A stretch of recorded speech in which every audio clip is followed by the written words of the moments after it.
Bulletin की शुरुआत कर लेते हैं। देखिए, अब से कुछ ही देर में झारखंड विधानसभा चुनाव की तारीखों की घोषणा होगी और चुनावों की रणभेरी बजने वाली है। चुनाव आयोग झारखंड विधानसभा चुनाव की तारीखों का आज ऐलान करेगा।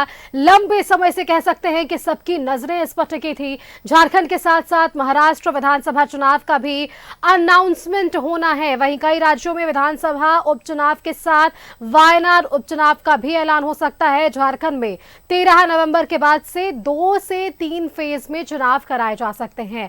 महाराष्ट्र और झारखंड दोनों ही राज्यों का राजनीतिक माहौल इस समय गरमाया हुआ है। झारखंड विधानसभा का कार्यकाल 5 जनवरी 2025 को समाप्त होने वाला है।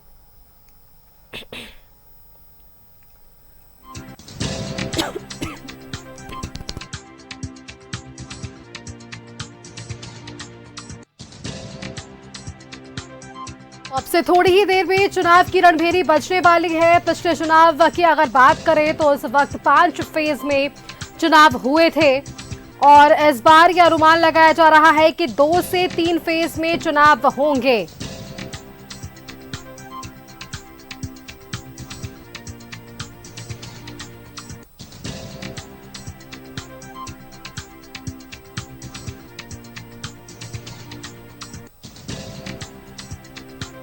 तो देखिए, अगर पिछले चुनाव की बात करें 2019 चुनाव की, तो उस वक्त 5 फेज में चुनाव हुए थे।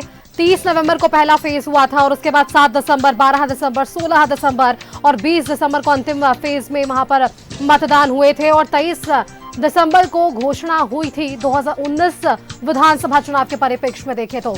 और आज 15 अक्टूबर है और 5 जनवरी को 2025 झारखंड विधानसभा चुनाव का कार्यकाल खत्म हो रहा है। तो ऐसे में यह अनुमान है कि महाराष्ट्र के साथ जब झारखंड के 4 तारीखों की घोषणा होनी है तो 2 से 3 फेज में यहां पर चुनाव संभव हो सकते हैं। ये क्योंकि ऐसा देखिए, क्योंकि इससे पहले भी जब इलेक्शन कमीशन यहां पर पहुंचा था, राजधानी रांची भी यहां पर जब उन्होंने राजनीतिक दलों के साथ बैठकें की थी और तैयारियों पर मंथन किया था, उस वक्त भी उनसे यह अपील की गई थी कि बेहद कम फेज में यहां पर चुनाव संभव हो सके।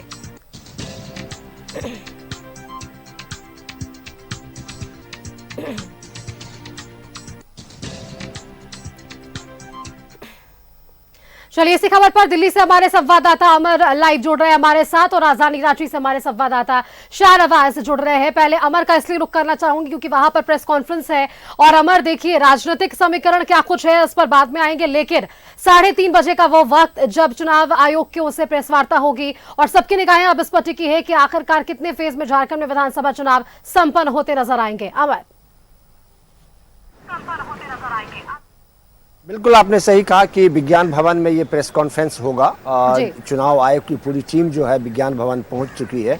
जो चुनाव आयोग की जो अपनी बिल्डिंग है वहां पर भीड़ की वजह से वहां नहीं करवाया गया और विज्ञान भवन में होगा। जो हमारे सोर्सेस का कहना है कि 3 फेज में, 2 से 3 फेजों में चुनाव करवाए जा सकते हैं, क्योंकि जो संभावनाएं है उसको देखते हुए, जो भौगोलिक जो पैटर्न है खास करके झारखंड का, अगर उसको भी अगर आप देखें तो 2 से 3 फेजों में चुनाव करवाए जा सकते हैं, क्योंकि नक्सल प्रभावित एरिया है। और जो सिस्टम है उस सिस्टम को अगर देखें तो अब से थोड़ी ही देर के बाद ये घोषणा कर दिए जाएंगे, क्योंकि 3:30 बजे प्रेस कॉन्फ्रेंस शुरू हो जाएगा चुनाव आयोग का और 3:30 बजे प्रेस कॉन्फ्रेंस में के बाद ज़्यादा से ज़्यादा आधे घंटे का समय लिया जाएगा और आधे घंटे के अंदर जो है जो डेट होता है, क्योंकि अमूमन चुनाव आयोग जो है सबसे पहले सारी बातें बताते हैं कि कहाँ कहाँ कितने कितने चरणों में चुनाव करवाए जाएंगे और किस तरह से उनकी सुरक्षा होगी, सुरक्षा व्यवस्था किस तरह से होगी और कितने लोग वहाँ पे लगाए जाएंगे। उसके बाद लास्ट जो होता है, लास्ट में वो डेट का अनाउंसमेंट करते हैं। तो मुझे लगता है कि 4 बजे से पहले जो है चुनाव आयोग 2 राज्यों के चुनाव की घोषणा कर देंगे और जो मुझे जानकारी मिल रही है 2 से 3 चरणों में झारखंड में चुनाव करवाए जा सकते हैं।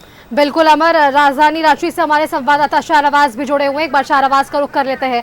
शाहनवाज, 2019 में 5 फेज में यहां पर चुनाव संपन्न हुए और इस बार ये अनुमान इसलिए 2 से 3 फेज का क्योंकि महाराष्ट्र के साथ चुनाव की तारीखों की घोषणा हो रही है। 26 नवंबर को महाराष्ट्र के भी विधानसभा का कार्यकाल जो है वो समाप्त हो रहा है। 5 जनवरी 2025 को झारखंड का कार्यकाल समाप्त हो रहा है विधानसभा का। तो ऐसे में ये अब अनुमान कि 2 से 3 फेज में झारखंड में भी चुनाव संपन्न कराए जा सकते हैं। शाहनवाज,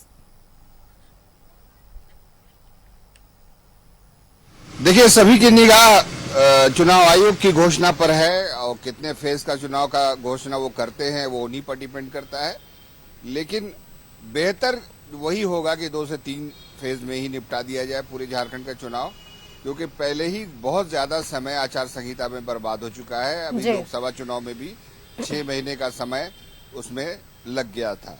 बहरहाल जो ये चुनाव आयोग की जो प्रेस कॉन्फ्रेंस है 3:30 पर है और मुझे लगता है कि 3:35 तक सबको मालूम हो जाएगा कि आचार संहिता लग गई। आचार संहिता लग गई, ये सुबह से ही ये बात भी विदित है, क्योंकि प्रेस कॉन्फ्रेंस की जैसे ही कॉल हुआ वैसे ही सब लोग अलर्ट हो गए। झारखंड में भी मैंने बताया आपको, ये प्रोजेक्ट भवन में भी काफी हलचल है, मुख्यमंत्री आवास में काफी हलचल है, बहुत सारे फाइल्स वहां पर है, उनको निपटाया जा रहा है जल्दी जल्दी। नेपाल हाउस में भी मैंने देखा कुछ विभागों में काफी हलचल है। जो मंत्री महोदय हैं कुछ लोग तो बैठ करके फाइल निपटा रहे हैं बाकायदा बैकडेट में। तो ये तो सब चीजें हैं। दूसरी बात है कि तमाम चीजें अब बदल जाएगी 3:30 बजे के बाद से लेके जब तक आचार संहिता रहती है, जब तक नई सरकार का गठन नहीं हो जाता है, शपथ ग्रहण नहीं हो जाता है, तब तक तमाम कामकाज, परियोजनाओं का ऐलान, नई परियोजनाओं का ऐलान, ये सारा कुछ जो है अमल दरामद सब कुछ रुक जाएगा। और एक तरह से ये सिस्टम है लोकतंत्र का, लेकिन इसमें भी बदलाव होना चाहिए, इसका भी कोई रास्ता निकलना चाहिए कि किसी को आने में जाने में परेशानी नहीं हो, कोई कहीं कोई कार्यक्रम करे तो उसको परेशानी नहीं हो।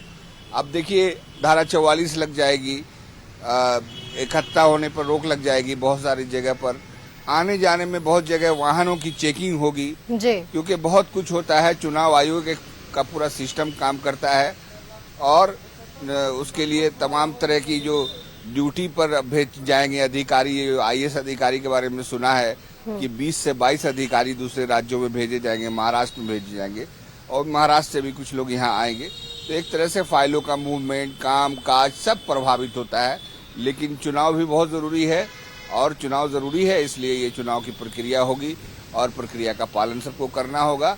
तो इंतजार कीजिए 3:30 का। बिल्कुल शाहनवाज, देखिए इससे कुछ दिनों पहले इलेक्शन कमीशन का भी यहाँ पर दौरा हुआ था, उस वक्त भी तैयारियों का जायजा लिया गया था और राजनीतिक पार्टियों के साथ भी उनकी बैठकें हुई थी, उनसे विचार विमर्श किया गया था। अमर हमारे साथ जुड़े हुए। अमर, देखिए दिल्ली में आज एक और हलचल भी है। एक तरफ तो प्रेस कॉन्फ्रेंस होनी ही है 3:30 पर, वहीं दूसरी तरफ आप देखिए बीजेपी के संसदीय बोर्ड और CEC की महत्वपूर्ण बैठक आयोजित है दिल्ली में। यानी कि ये कह सकते हैं कि एक तरफ तारीखों की घोषणा होनी है और ऐसे में अब भी राजनीतिक पार्टी अब किसी भी तरह से कोई भी कसर नहीं छोड़ना चाह रही है। इस वजह से ये लगातार बैठकों का दौर भी जारी है। अमर, बिल्कुल, देखिए एक तकरीबन 11:30 बजे की एक मीटिंग समाप्त हुई है जो शिवराज सिंह चौहान के नेतृत्व में मीटिंग की गई थी। उसमें झारखंड के तमाम नेता यहाँ पे मौजूद थे, हेमंत बिस्वा शर्मा यहाँ पे मौजूद थे और झारखंड के जो इंचार्ज हैं वो और अध्यक्ष यहाँ पे मौजूद थे। एक मीटिंग तो समाप्त हो गई और ये कहा जा रहा है कि ये जो मीटिंग हुई है वो पूरा सिनेरियो को देखते हुए सभी जो सीटों पे चुनाव भारतीय जनता पार्टी लड़ेगी और अपने उम्मीदवारों पे इन्होंने चर्चा किया है। दूसरी बात, अभी 5 बजे एक मीटिंग होगी जिसमें JP नड्डा और अमित शाह मौजूद रहेंगे इस बैठक में और इस बैठक में भी झारखंड के नेता को बुलाया गया है और वो भी वहाँ पे मौजूद रहेंगे। इसमें अमित शाह को इस बात की जानकारी दी जाएगी और ये कहा जा रहा है कि 7 बजे PM मौजूद रहेंगे जो कह सकते हैं CEC केंद्रीय चुनाव समिति की मीटिंग है जिसमें ये फाइनल हो जाएगा कि झारखंड में एक लिस्ट, जो पहली लिस्ट की बात कही जा रही है कि पहली लिस्ट आज से कल तक में जो रिलीज किया जाएगा उस पर एक मुहर लग जाएगा। और ये कहा हमारे सोर्सेज का कहना 35 से 40 सीटों पर जो है चर्चा हो गई है लगभग, और लेकिन इसकी जो फॉर्मेलिटी है वो CEC में तय किए जाएंगे। उसके बाद कल या परसों एक लिस्ट को जारी किया जाएगा भारतीय जनता पार्टी की ओर से, क्योंकि चुनाव के अनाउंसमेंट के बाद अब ये चाहते हैं भारतीय जनता पार्टी कि उम्मीदवार को वक्त दिया जाए, समय दिया जाए और अपने क्षेत्र में जा करके अपनी तैयारी करें। तो एक लिस्ट जो है कल तक निकलने की संभावना व्यक्त की जा रही है और आज शाम में जो फाइनल होगा उस फाइनल के बाद 40 से 45 लोगों की लिस्ट जो है वो जारी कर दी जाएगी। बिल्कुल, एक अंतिम सवाल शाहनवाज से भी लेना चाहूंगी। शाहनवाज, देखिए, जैसे ही तारीखों की घोषणा होगी तो अगला स्टेप हम कह सकते हैं राजनीतिक पार्टियों का कि सीट शेयरिंग का फॉर्मूला किस तरीके से तय हुआ अब तक, कौन से उम्मीदवार किस जगह का प्रतिनिधित्व करते नजर आएंगे, ये अब एक बड़ा दांवपेच हो सकता है इन तमाम पार्टियों के लिए।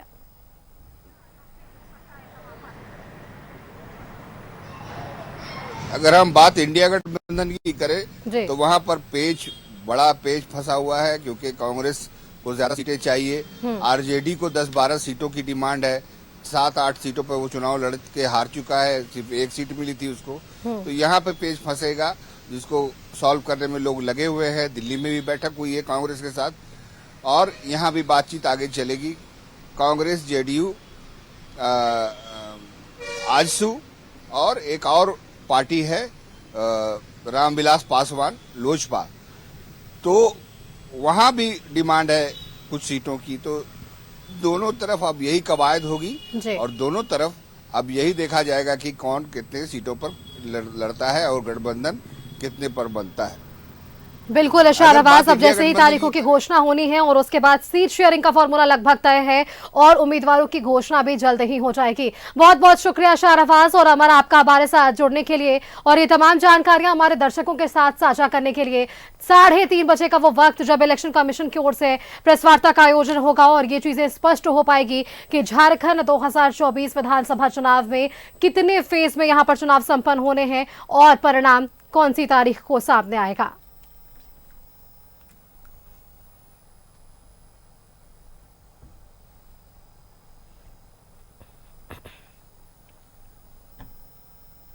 देखिए, झारखंड के साथ ही महाराष्ट्र के चुनाव की तारीखों की भी घोषणा होनी है और ये संभावनाएं जाहिर की जा रही है कि झारखंड में 2 से 3 फेज में चुनाव इस बार संपन्न हो सकते हैं। 2019 की बात करें तो 2019 में 5 फेज में झारखंड में चुनाव संपन्न हुए थे।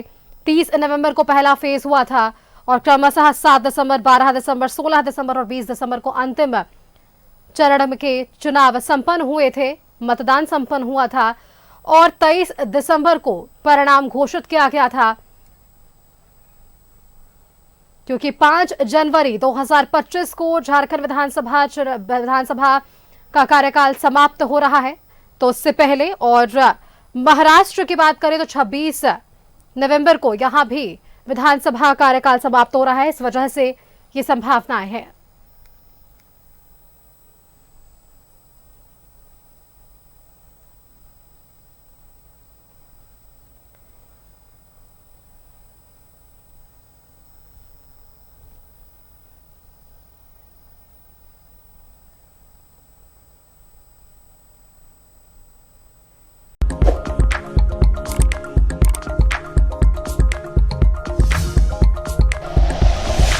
Like and share videos, subscribe करें हमारा चैनल और प्रेस करें बेल आइकॉन।